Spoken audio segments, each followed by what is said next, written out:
ఇక్కడుండే అన్ని వస్తువులకి కొన్ని కథలుంటాయి. ఆ కథలు వెనక కొన్ని జ్ఞాపకాలుంటాయి. మా అమ్మమ్మ ఎప్పుడూ చెప్తూ ఉండేది, ఇది పాత సామాన్ల గది కాదు, ఒక జ్ఞాపకాల నిధి అని. హలో సంతోష్, ఏం చేస్తున్నావు?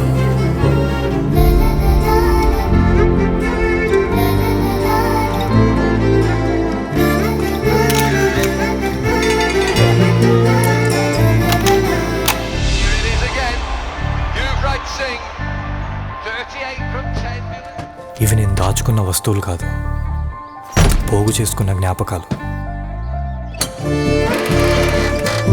మన చిన్నప్పటి ఫ్రెండ్స్తో క్రికెట్ ఆడుకున్న రోజులు,